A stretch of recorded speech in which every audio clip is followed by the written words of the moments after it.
Egos can be the bane of a leader's success. Egos, when in their weaker state, have the goal of protecting the person's self-esteem or identity, which can take us far afield from our actual goals. And since the idea of leaving our ideas at the door is a non-starter, in this video we'll learn how leaders can have their people and teams contract to support each other to effectively manage them.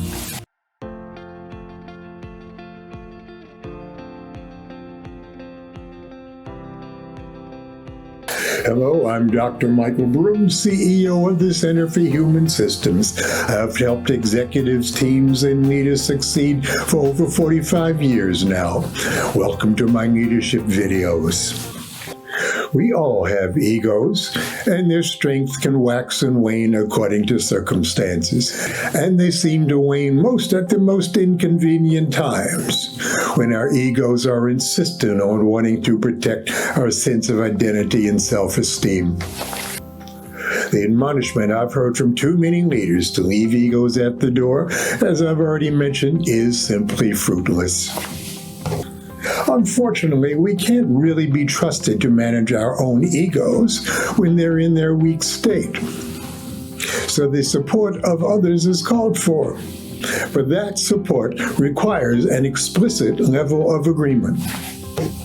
Attempting to help someone manage their ego without an agreement to do so is likely to make matters worse rather than better. The basic agreement would be contracting to unrelentingly support each other when we notice that protecting our ego or identity seems to have become more important than team goals.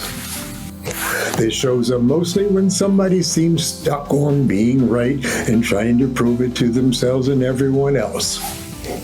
When such an agreement is in place, a team member might say to the stuck person, "Is what you're doing really working for you?" As often as not, a single attempt won't be enough to get them back on track. That's why the agreement for unrelenting support is needed when the initial reaction to support is "I'm fine," which is denial, or "mind your own business," which is anger. The second attempt at support would invoke the agreement with a statement like, "I'm just checking to see if what you're doing is on behalf of your ego or on behalf of the team's goals. What do you think?" The question, "What do you think?" is a big help to help people refocus themselves to get back on task. It is vital that the support we offer is without judgment. Expect poor results otherwise. Most of us probably can see that contracting for agreement in the areas of intended impact, effective relationships, and ego management would be very useful. Yet we're often reluctant to request such agreements, particularly for relationship effectiveness and ego management. Some of us may have offered the idea of contracting for ego support, but if the idea is not accepted readily, we often back away pretty quickly if we bother to bring the issue up at all. Working with the head of a startup organization, I raised the issue of the two of us contracting to use our egos constructively. He looked at me with confusion and said, "I don't have an ego."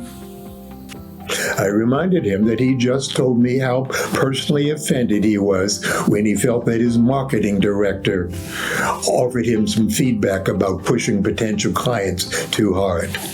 He looked at me hard for a moment and said, "I guess I do have an ego."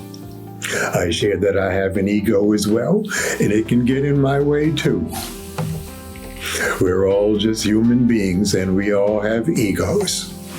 We made the agreement, and we certainly needed it when in a team meeting, he once again felt offended. I asked him, "Is what you're doing working for you?" With a chagrined expression, he refocused himself, and we got back to work. With that, he led his team to contract around ego management as well, with only half an hour of discussion needed. Given our reluctance to contract for ego management, keep in mind that every action or inaction has consequences. Do you choose to avoid making agreements for ego management because it could be uncomfortable?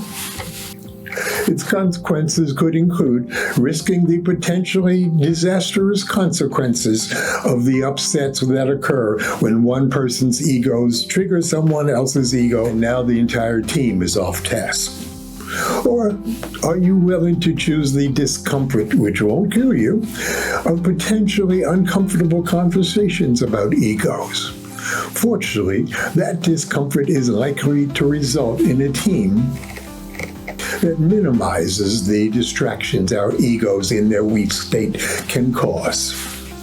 Stay tuned for our fourth video on contracting for success, which will be about the accountability that supports agreements being kept. Agreements not kept are simply worthless. Plus, you'll learn about the positive strategies of accountability that are counter to the typically negative feelings that the topic of accountability typically raises. Also, if you want to learn more about egos and management, check out the link above. Please give this video a thumbs up and please subscribe so you'll be informed of new videos as they are published. See you next time. Bye now.